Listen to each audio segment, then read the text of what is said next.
আহোম, মৰাণ, মটক, কাৰ্বি, ডিমাচা, গাৰো গোটেইখিনি যে আমি এক হৈ পেলাই অসমৰ সমস্যা হিচাপে যেতিয়ালৈকে আমি লোৱা আৰম্ভ নকৰোঁ, যিমানে আমি হাজাৰ হাজাৰ মানুহ গোটৰ যিমানে আমি ৰাজনীতিৰ প্লেটফৰ্মখিনি আমি যিমানে ক্ৰিয়েট নকৰোঁ, কিন্তু অসমখন যে আমি সুৰক্ষা দিব পাৰিম সেইটো কেতিয়াও সম্ভৱ নহয়। অসমখন যেতিয়া স্থিৰ নহয়, কেতিয়াও কাৰ্বিসকল সুৰক্ষিত নহয়, কেতিয়াও বড়োসকল সুৰক্ষিত নহয়, কেতিয়াও ৰাভা, মিচিং, দেউৰী যিমানখিনি জনজাতি লোকসকল আছে কেতিয়াও সুৰক্ষিত নহয়। এইবোৰ দেখি বহুত আনন্দিত হৈছোঁ যে এটা সময়ত যি কাৰ্বিসকলক, যি বড়ো, যি তিৱা, যি ডিমাচা, যি ৰাভা, যি গাৰোসকলক দমন কৰিছিলে, কিন্তু এতিয়া কাৰ্বিসকলক কোনোবা ঠাট্টা কৰা, ফেচবুকত এটা কমেণ্ট দিলেও কোনোবা দাস, কলিতা, শইকীয়াসকলে গোটেই গালি দিয়া আৰম্ভ কৰি গোটেইখিনি কমেণ্ট দিয়া হয়। যেতিয়ালৈকে নেৰেটিভ চেঞ্জ কৰিব নোৱাৰে, তেতিয়ালৈকে আমি অসমখনক যে আমি সলনি কৰিব পাৰিম সেইটো আমি কেতিয়াও নোৱাৰিম। উপস্থিত থকা যিসকল লোক আছে, মই আপোনালোকক দলৰ কৰ্মী হিচাপে মই আপোনালোকৰ পৰিচয় ল'ব মই দিব বিচৰা নাই। মই এজন অসমীয়া হিচাপে মই আপোনাক কিছু কথা, মোৰ যিটো কথা মই ক'ব বিচাৰিছোঁ, অসমীয়া হিচাপে মই এজন কাৰ্বি, এজন খিলঞ্জীয়া, এজন অসমীয়া হিচাপে মই কিছু কথা মই ক'ব বিচাৰিছোঁ। মই অকণমান সময়ৰ কাৰণে লুৰিন্দা আছে, লুৰিন্দা অসম জাতীয় পৰিষদৰ এজন কৰ্মী হিচাপে মই ল'ব বিচৰা নাই। এজন অসমীয়া হিচাপে মই কিছু কথা মই ক'ব বিচাৰিছোঁ। মই প্ৰথমতে মই এটা কথা ক'ব বিচাৰিছোঁ, সঞ্চালক ডাঙৰে এটা কথা কৈছিলে ইতিমধ্যে যে ক্ষমতাত বহিলেহে, অৰ্থাৎ MLA হ'লেহে যে আমি দেশখনক বা আমাৰ জাতিখনক সুৰক্ষা দিব পাৰিম, এই কথাত কিন্তু মই তেখেতে যি কথা কৈছিলে যে সেইটো নহয়। MLA হোৱাৰ বাহিৰেও কিছু আমাৰ দায়িত্ব আছে। মাত্ৰ আমি MLA হ'লে বা আমি ক্ষমতাত বহিলে আমি দেশক আমি সুৰক্ষা দিব পাৰিম বা আমি জাতিৰ প্ৰভুত্ব বা সত্তাক আমি সুৰক্ষা দিব পাৰিম, সেইটো নহয়। এজন ব্যক্তি, এজন অসমীয়া হিচাপে আমি কেনেকৈ ক'ত কি কৰিব লাগে সেইটোৱে আমাক এটা স্থিৰ দিশত আমাক লৈ যাব। তেতিয়া কাৰণ আমি অসম আন্দোলন দেখিছোঁ আজিলৈকে অসমক, বা এতিয়া আমাৰ কাৰ্বি আংলং সাহিত্য পৰিষদ আছে, কিন্তু কাৰ্বি আংলং সাহিত্য পৰিষদক কোনে দিছে? এজন ৰাজনীতি কৰ্মীসকলে বা এটা ৰাজনীতি দলে আমাক দিয়া নাই, দিছে আমি আন্দোলন কৰি পেলাই আমি পালোঁ। লগতে অসমত আজি যিখিনি পালোঁ, অসম আন্দোলনত যি চুক্তি স্বাক্ষৰিত কৰা হৈছে, যিবোৰ আমি পাইছোঁ, সেইটো আমি আন্দোলন কৰি পেলাইহে পাইছোঁ। অসম চুক্তি কৰাৰ পাছত, অসম আন্দোলনৰ পাছত অগপক আমি দেখিলোঁ। এই আন্দোলনৰ নামত আমি অগপক দেখা পোৱাৰ পাছত এই অগপটোৱে কি কৰিলে? তাৰপাছত বিশেষ আমি একো দেখা নাই। যি পাইছোঁ, যি দেখিছোঁ, যি আমি শুনিছোঁ, মাত্ৰ আন্দোলনৰ মাধ্যমেৰেহে, আন্দোলন কৰাৰ পাছতহে আমি দেখিছোঁ, আমি পাইছোঁ। সেইকাৰণে কিছু লোকে মোক কৈছিলে যে আপুনি অসমৰ খিলঞ্জীয়াসকলৰ কথা আপুনি কিয় কৈ থাকে? আপুনিতো এজন কাৰ্বিহে, আপুনি এজন কাৰ্বি হৈ পেলাই আপুনি অসমৰ গোটেই জাতি, জনগোষ্ঠী, জনজাতীয়, অজনজাতীয় লোকসকলৰ কথাটো আপোনালোকে কিয় কৈ থাকে? ইয়াত যিসকল উপস্থিত কিছু আজি এই মঞ্চৰ পৰা কিছু কাৰ্বিসকলৰ আমাৰ যিটো আৱেগ, আমাৰ কিছু সমস্যা, আমাৰ কাৰ্বি সমাজত বা জনজাতীয় অসমত থকা যিসকল জনজাতীয়, সেই জনজাতীয় লোকসকলৰ মনত কি শংকা, কি ধৰণে এটা অসমত বসবাস কৰি পেলাই অসমৰ অসমীয়াই বুলি কেইদিনত মই দেখিছোঁ যে সাহিত্য সভাৰ সভাপতি ডাঙৰীয়াই কৈছিলে যে বড়ো, কাৰ্বি বা জনজাতীয় লোকসকলে বুলি অসমীয়া নকয়। কিন্তু অসমীয়া কিয় ক'ব বিচৰা নাই? নিজক অসমীয়া বুলি কিয় স্বীকৃতি দিব নিবিচাৰে? তাতো এটা কাৰণ আছে। সেইকাৰণে কিছু কথা ক'ব বিচাৰিছোঁ, আপোনালোকে মোৰ ভাষণ হিচাপে আপুনি নল'ব। আপোনালোকে মোৰ যিটো যি কথাত আমি লাগি আছিলোঁ, যি আমি অনুভৱ কৰিছোঁ, সেই অনুভৱ কৰা কিছু কথা মই আপোনালোকক মই প্ৰকাশ কৰিব বিচাৰিছোঁ। বহুত লোকে কৈছে, আপোনালোকে মোক কৈছে লিটচং ৰংভাৰ আপুনি এজন কাৰ্বি হয়, কিন্তু আপুনি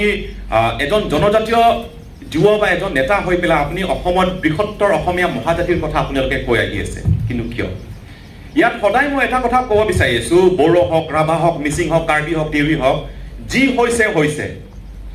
অসমখন যেতিয়া স্থিৰ নহয়, কেতিয়াও কাৰ্বিসকল সুৰক্ষিত নহয়, কেতিয়াও বড়োসকল সুৰক্ষিত নহয়,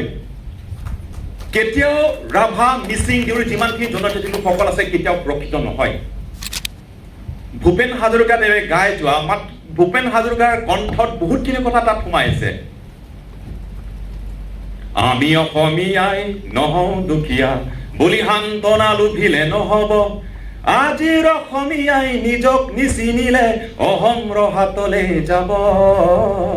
আজি অসমীয়াই নহওঁ দুখীয়া বুলি সান্তনা লুভিলে নহ'ব আমি যে আজি নিজক অসমীয়া বুলি আমি স্বীকৃতি দিব নোৱাৰাৰ কাৰণে অসমীয়া কোন হয় খিলঞ্জীয়া কোন হয় জনজাতি কোন হয় জনজাতি কোন হয় আমাৰ মাজতে সেই হাতাম পুৰুষীয় অসমীয়া যে আমাৰ মাজতে ভাগ ভাগ হৈ থকা অসমীয়াৰ কাৰণে অসমখন যে দুৰ্বল হৈ পৰিছে সেইকাৰণে নতুন চিন্তাধাৰাৰে যে আমি আগুৱাই যাব লাগিব নতুন চিন্তাধাৰাৰে আমি খোজ দিব লাগিব সেই প্ৰচেষ্টাত আজি যিমানখিনি দেখিছো সাগৰা ডাঙৰীয়াত আছে আমি জনজাতি লোকসকল হিচাপে বা জনজাতিৰ এজন ব্যক্তি হিচাপে আমি কিছু নতুন এটা আৰম্ভণি আমি নতুন চিন্তাধাৰা আমি ল'ব লাগিব আমি কাৰ্বি হয় বুলি মাত্ৰ কাৰ্বিৰ কথা কৈ থাকিলেই নহ'ব আমি তিৱা হয় বুলি কৈ পেলাই মাত্ৰ তিৱাসকলৰ কথা কৈ থাকিলে নহ'ব আমি বড়ো হয় বুলি মাত্ৰ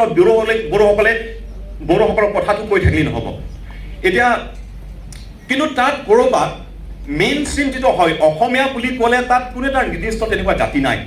অসমীয়া বুলি ক'লে প্ৰত্যেকটো বিভিন্ন ধৰণৰ জাতি জনগোষ্ঠী মিলি পেলাই আজি আমি এক অসম হয় বৃহত্তৰ অসমীয়া জাতি চাউলুং চুকাফাৰ নেতৃত্বত যিটো গঢ়ি তুলিছিলে সেই অসম হয় কিন্তু তাৰ পাছত যে অসমখন নাই সেই যিটো হৈ গৈছে আমাৰ মাজত মতানৈক্য আমাৰ মাজত দূৰত্ব আমাৰ মাজত ভেদভাৱ সেইবোৰ হোৱাৰ কাৰণে অসমখন যে একেবাৰে শেষ হৈ গৈছে এই কথা কিন্তু আমি অতি সোনকালে এতিয়াৰ পৰা যদি আমি এই কথা আমি বিবেচনা অৰ্থাৎ আমি আলোচনা নকৰোঁ হয়তো অসমখন ৰহাতলৈ যোৱা সেইটো নিশ্চিত সেইকাৰণে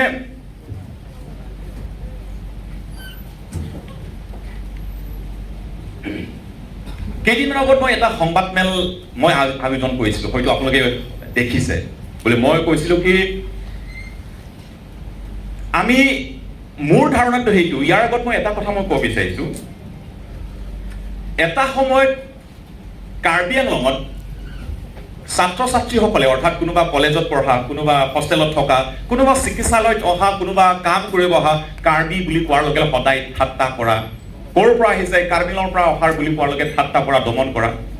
সেইবোৰ কৈ জনজাতীয় লোকসকলৰ মাজত কোনো এটা যাতে ভেদভাৱ হ'ব নালাগে কোনো ধৰণৰ দূৰত্ব কোনো ধৰণৰ আমাৰ মাজত মতানৈক্য হ'ব নালাগে বুলি এই চিন্তাত প্ৰায় মই 2-3 বছৰ ধৰি মই চেষ্টা কৰি আছোঁ কিছু কথা মোৰ জৰিয়তে কিছু মই কথা উত্থাপন কৰি আছোঁ মই মাত মাতি আছোঁ এইবোৰত এতিয়া মই অতি সুখিত যে প্ৰায় 2-3 বছৰ আগত 30-40 বছৰত নেদেখা নুশুনা কিছুমান কথা মই দেখিছোঁ শুনিছোঁ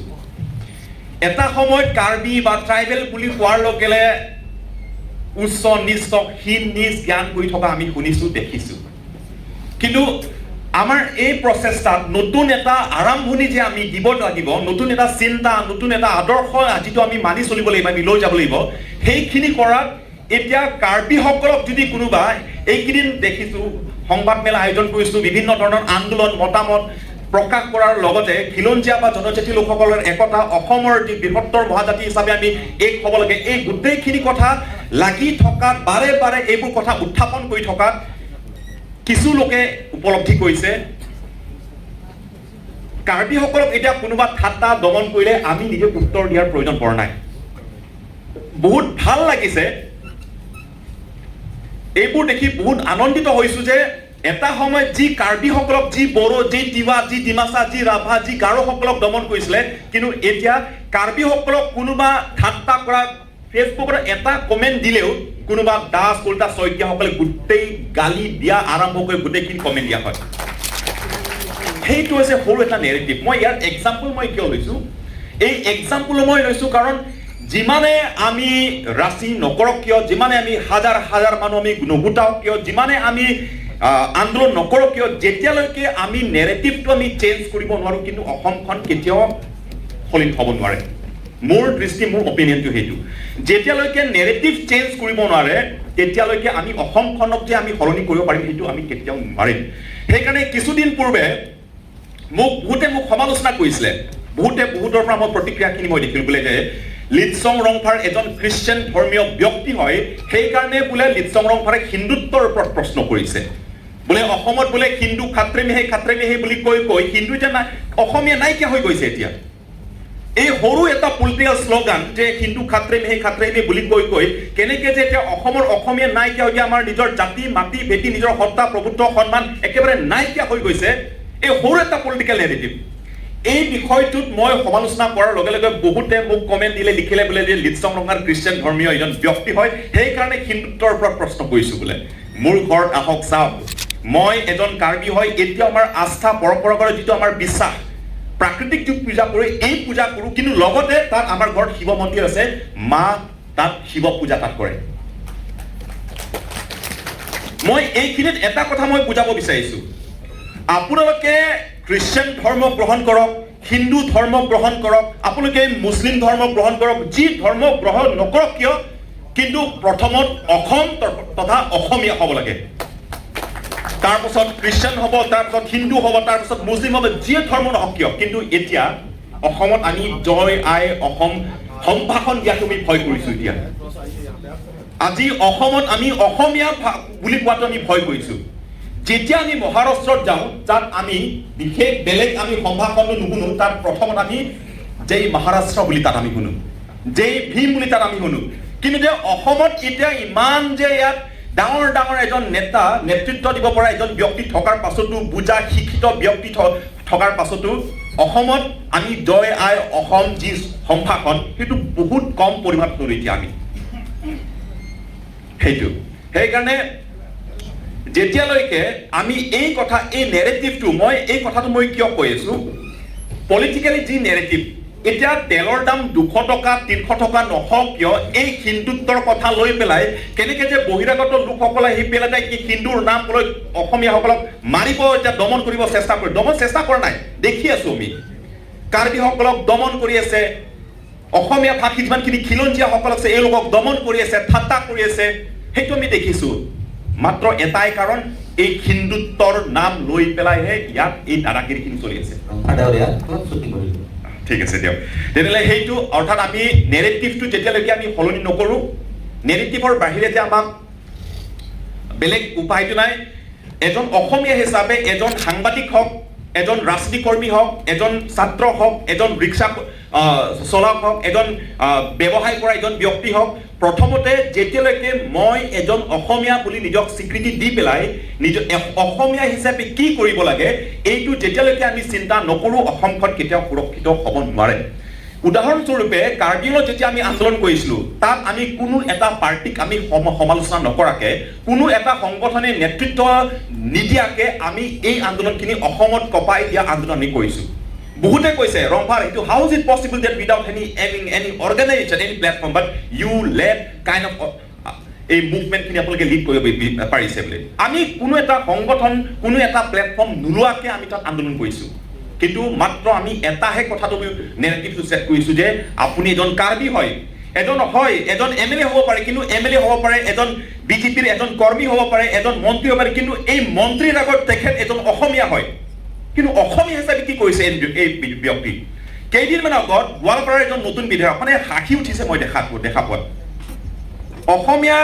অসমীয়াত্বৰ ওপৰত চিন্তা কৰোঁতে বহুত দূৰৰে কথা গোৱালপাৰাৰ এজন নতুন বিধায়ক তেখেতে এটা মই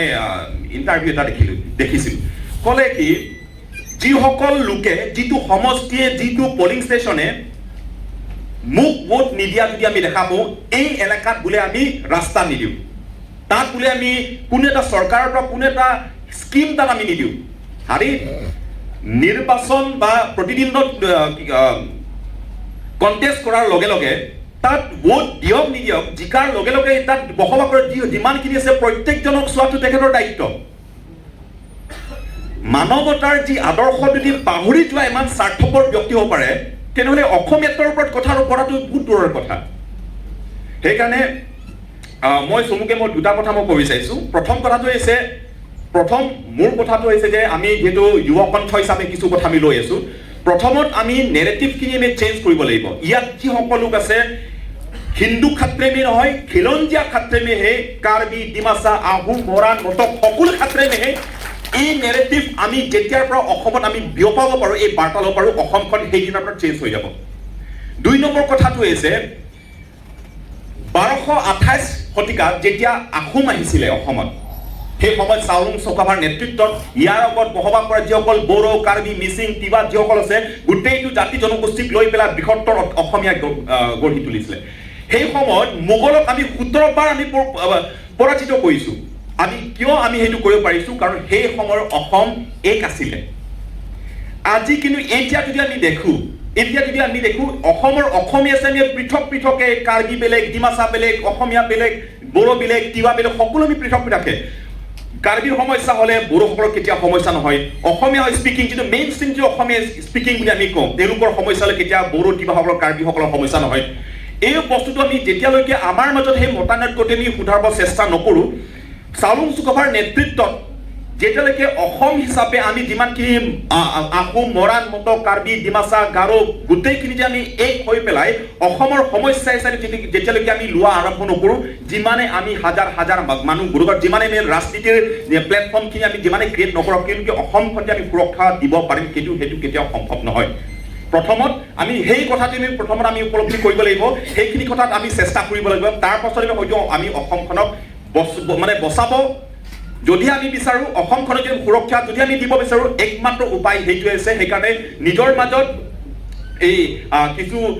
এই আণ্ডাৰষ্টেণ্ডিং অৰ্থাৎ সন্মান দিয়া আপোনজনৰ সেই অনুভৱখিনি লাহেকৈ আমি লৈ গৈ থাকিব লাগিব এইকেইদিনত জনজাতীয় বা খিলঞ্জীয়াৰ মাজত সেই একতাৰ কথা কৈ বহুতে এই একতাৰ সম্ভাৱনা হোৱা দেখিলে কিছুমানে এইবোৰ কথা কৈ যিসকল এটা সময়ত আমাৰ মাজত পৃথক পৃথকে ভাগ হৈ থকা অসমীয়াৰ মাজত পুনৰ এটা আৰম্ভণি এটা একতাৰ কিছুমানে এই বাৰ্তাখিনি পাইছে এইবোৰত কিছুমানে কি কৰিলে পুনৰ সেই 2017 চনৰ এই অভিনীলৰ কথা তাত আকৌ পুনৰ আপলোড কৰি আছে বোলে যে কাৰ্বিসকলে অভিনীলক মাৰিছে কাৰ্বিসকলে বোলে আমুকক মাৰিছে বোলে হত্যা কৰিছে কিবা কৰিছে কিন্তু বাৰম্বাৰ আমি এই কথা আমি স্পষ্টীকৰণ কৰিছোঁ যে এই অভিনয়ত যাতে পুনৰ এটা একতা নহৈ পেলাই আমাৰ মাজত আৰু সংঘাতৰ পুনৰ সৃষ্টি হয় কিন্তু সেই আন্দোলন যদি আপোনালোকে চাই এই যিটো অভিনয়ৰ যিটো কাণ্ডত এতিয়া যিমানখিনি একিউজ আছে তাত গোটেইখিনি আপোনালোকে ৰেকৰ্ডটো চাওক য'ত ঘটনা ঘটিছে বড়ো এটা গাঁও তাত ঘটনাখিনি ঘটিছে লগতে তাত ৰাভা আছে তাত মেচ কছাৰী আছে তাত বড়ো কছাৰী আছে তাত কাৰ্বি আছে তাত বিনোদ লস্কৰ বুলি এজন অসমীয়া ভাষী এজন আছামিজ স্পিকিং এজন ব্যক্তি আছে কিন্তু দায়ী মাত্ৰ কাৰ্বি ওপৰত এৰি আছে বাৰু সেইটো এই কথা বুজিছে আৰু সেইটো মই স্পষ্টীকৰণ কৰাৰ কোনো প্ৰয়োজন নাই কিন্তু এইবোৰ কথা কৈ বহুতে এই প্ৰচেষ্টা চলাইছে যে আমাৰ মাজত পুনৰ আমাৰ মাজত ডাঙৰ এটা দূৰত্বখিনি আকৌ বনি থাকে আমাৰ মাজত আকৌ মতানৈক্যবোৰ আমাৰ মাজত যাতে এই কাৰ্বি হয় ডিমাচা হয় অসমীয়া হয় বুলি কৈ আমাৰ মাজত একতা নহৈ পেলাই যাতে পুনৰ আকৌ অসমখন যে আমি একেবাৰে যাতে বহিৰাগত লোকসকলৰ দপদপনি আমি বহিব পাৰোঁ এইটো এটা প্ৰচেষ্টা চলিছে সেইকাৰণে ক'বলগীয়া কথা বহুতখিনি আছে মই বিশেষ নকওঁ কিন্তু মোৰ কথাটো দুটাই যে আগৰ যি অসম আছিলে এই অসমৰ নিচিনা চাউলুং চুকাফাৰ নেতৃত্বত যিটো অসম তুমি গাৰো তুমি বড়ো তুমি ডিমাচা তুমি কাৰ্বি বুলি নোকোৱা আমি খিলঞ্জীয়া আমি অসমীয়া হিচাপে এক হয় আমি অসমীয়া হিচাপে আমি এই অসমখনক আমি সুৰক্ষা দিব লাগিব এই কথাটোহে আমি প্ৰথমে আমি চিন্তা কৰিব লাগিব লগতে আমাৰ মাজত যি আৰু এটা কথা মই ক'ব বিচাৰিছোঁ শেষত মই যিবোৰ কথা কৈ আছোঁ প্ৰাক্তন আলফাসকলে ঘৰত আহিছিলে কাৰ্বিঙত আহিছিলে এতিয়ালৈকে হয় পিটিআৰ বিটিআৰ সমস্যাটো এতিয়ালৈকে তাত সমাধান হোৱা নাই চৰকাৰে যি প্ৰতিশ্ৰুতি দিছে মাত্ৰ প্ৰতিশ্ৰুতি হৈয়ে ৰৈ আছে এতিয়ালৈকে তেওঁলোকে অৰ্থাৎ আমাক বিশ্বাসঘাত অৰ্থাৎ প্ৰবঞ্চনাটো আমি দেখিছোঁ সেইটোত হয় আমি পুনৰ তাত আৰম্ভণি দিব কৈছোঁ আপোনালোকৰ সকলোৰে এটা সমৰ্থনখিনি থাকিব সঁহাৰি থাকিব বুলি সেইটো আশা কৰিছোঁ কাৰ্বিঙত যেতিয়া প্ৰাক্তন আলফাসকলে আহিছিলে তেওঁলোকে তাত আহিলে মই ঘৰত আহিলেও এওঁলোকক মই এটা গামোচা দিয়া নাই কিয় দিয়া নাই মই এওঁলোকক কৈছোঁ আপোনালোকে ইয়াত আহিলে আপোনালোকক মই ধন্যবাদ কেতিয়াও নকওঁ কিয় কাৰণ আপোনালোকে ইয়াত অহা আপোনালোকৰ নিজৰ এটা কৰ্তব্যৰ দায়িত্ব এটা আছে যি দায়িত্ব কৰ্তব্য আমি যোৱা 40-50 বছৰত কেতিয়াও আমি কৰা নাই কেতিয়াও আমি অনুভৱ কৰা নাই কথাটো সেইকাৰণে আপোনালোকক নিদিওঁ ঠিক তেনেতেই যিবোৰ কথা কৈ আছিলোঁ খিলঞ্জীয়া জনজাতীয় বা জনজাতীয় লোকৰ মানে তুমি কাৰ্বিঙৰ প্ৰায় 40-50 বছৰত অসমীয়া ভাষী আৰু কাৰ্বিঙৰ যি দূৰত্ব হৈছিলে কাৰ্বিঙৰ এতিয়া অসমীয়া কাৰ্বি তাত আমাৰ কোনো মতানৈক্য নাই আমি তাত এক কৰি পেলাইছোঁ এতিয়া তাত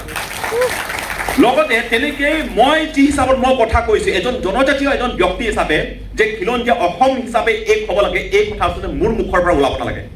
এই কথা মেইন ষ্ট্ৰীম অসমীয়া হিচাপে যিসকল নেতৃত্ব দি আছে এওঁলোকৰ মুখৰ পৰাহে এই কথা ওলালে তেতিয়া হয়তো কথাবোৰ অকণমান গুৰুত্বপূৰ্ণ তেতিয়া হ'ব সেইকাৰণে যুৱকণ্ঠ যিটো জাতীয় যুৱ শক্তি দলৰ পৰা আৰু লগতে বিভিন্ন ধৰণৰ দলসকলক লগত লৈ পেলাই অসমত বড়োসকলৰ সমস্যা কি তিৱা কাৰ্বিসকলক যে আমাৰ মাজত এই দূৰত্ব মতানৈক্য কিয় এই প্ৰশ্নৰ উত্তৰ পাবৰ কাৰণে আমাৰ মাজত বুজাবুজি হোৱাৰ কাৰণে যাতে নতুন এটা আৰম্ভণি দিয়াৰ কাৰণে যুৱ শক্তি অৰ্থাৎ জাতীয় যুৱ শক্তিৰ ফালৰ পৰা অকণমান তেওঁলোকে গুৰুত্ব দিব বুলি মই আশা কৰিছোঁ আৰু লগতে আমি আমি একেলগে আমি খোজ দিম লগতে আমি অসমখনক আমি পুনৰ বৰ অসম এই মহাজাতিটো আমি স্থিৰ কৰাৰ কাৰণে নতুন এটা চিন্তাধাৰাৰে আমি আগুৱাই সেইকাৰণে সকলোকে ধন্যবাদ কাৰ্ডম জয় আই অসম